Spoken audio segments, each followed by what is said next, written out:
Here's maybe the greatest thing a teen or anyone can learn from the champ. These are words to remember when anyone tries to tell you to give up, tell you to give in, because whatever you're trying to do is impossible. The champ said this: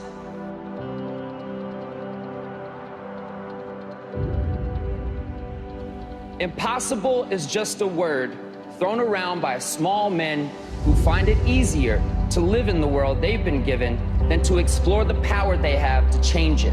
Impossible is not a fact, it's an opinion. Impossible is potential.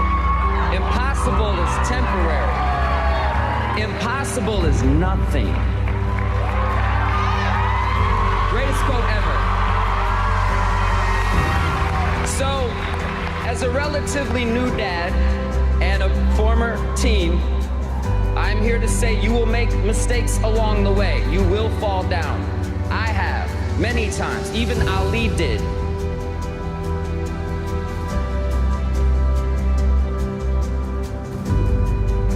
But what we do after that fall is how we make history, because impossible is nothing. Everything, you know, when you're a kid, I think you try so hard to fit in. And when you get older, you realize that fitting in isn't really the thing that's more interesting. You know, being your own person and being an individual. I would not be here if I would have listened to the kids who told me I was a terrible singer and I was a sissy, or, you know, other things that they would say to me. You know, it's be different, be different. The thing about life that if I could tell a young person is everything that you get picked on or you feel makes you weird is essentially what's going to make you sexy as an adult.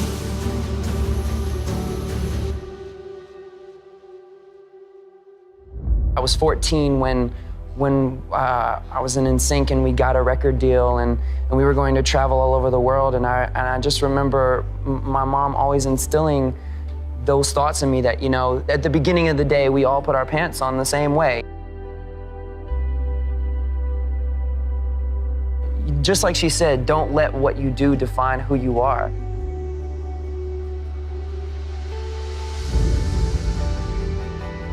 "10 years ago, a great innovator named Steve Jobs gave one of the most inspiring speeches ever at a college commencement.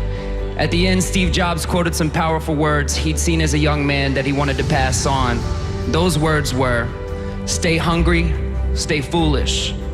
Now, if any of you, like before, saw some of the SNL stuff that I've done, you know I have no issue being foolish. And anyone who's ever had to deal with me in person knows that I'm always hungry, literally and figuratively.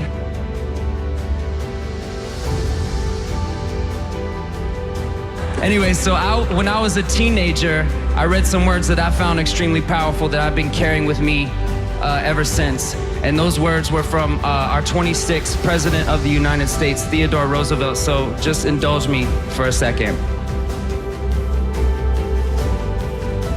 "It is not the critic who counts, not the man who points out how the strong man stumbles, or where the doer of deeds could have done them better. The credit belongs to the man who is actually in the arena, whose face is marred by dust and sweat and blood, who strives valiantly, who errs, who comes short again and again, because there is no effort without error and shortcoming, but who does always actually strive to do the deeds, who knows great enthusiasms, the great devotions, who spends himself in a worthy cause, who at the best knows in the end the triumph of high achievement, and who at the worst, if he fails, at least fails while daring greatly.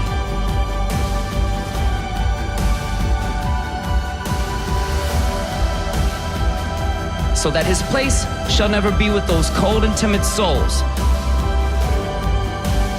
who neither know victory nor defeat.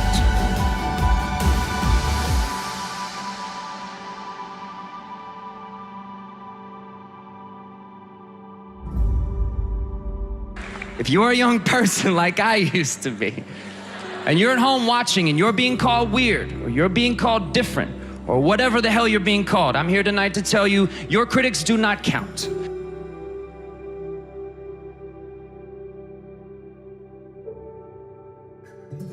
Their words will fade. You won't. Stay foolish, stay hungry, dream, work hard, and who knows, maybe someday you'll find yourself standing on a stage, and maybe someday somebody will be giving you an award, calling you an innovator.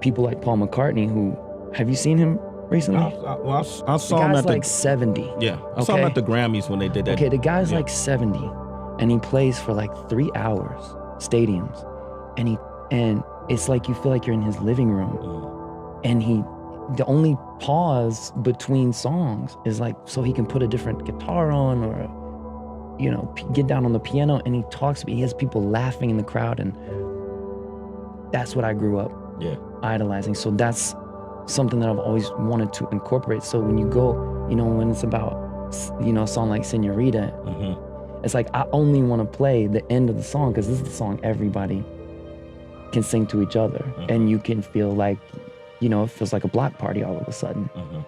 And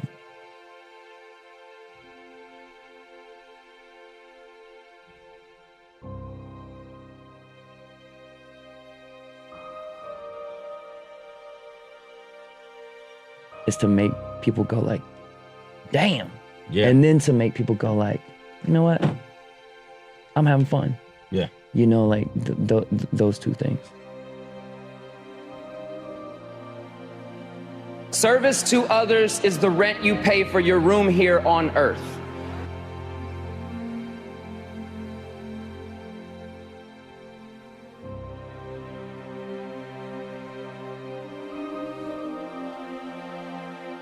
So be generous, be kind, be fair. It's not just the right thing to do, it's the good thing to do.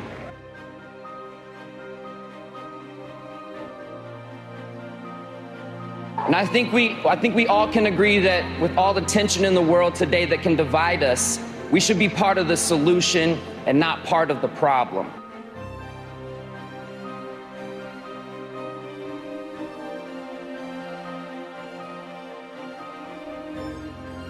And you don't have to make a difference on a global stage.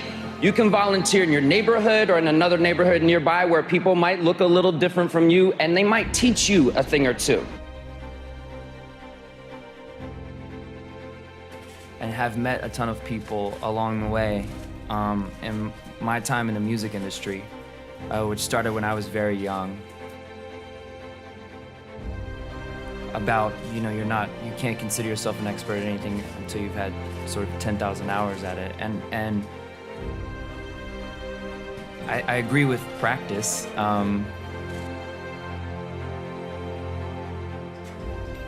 There's many people that spend that much time and somehow you meet so many different talented people along the way that for some reason or other don't get heard. So I've been in the right place and met the wrong people. I've been in the wrong place and met the right people. And usually the second one ends up being, you know, the thing that can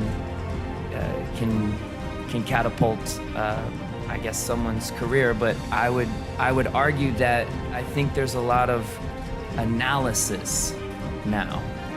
There's a lot of like analytics on what might be success and what might be failure. And I think for those of us who kind of spawn something out of an idea, whether it be, you know, a folk singer getting beaten up in an alley, or an idea for a song or a painting or what have you, I don't know that I would measure the success or failure of it by how it's perceived, because once it's done, it's just sort of out there and you have to let it live in the ether. I think the ones that I've come to know that have had lasting success in any field have been the ones that understand that and can actually let it go and just continue to be inspired the same way that you were when you came up with the idea for the movie or the song or the painting or what have you. So I think that would probably be the most important thing, is to not get caught up in the rat race of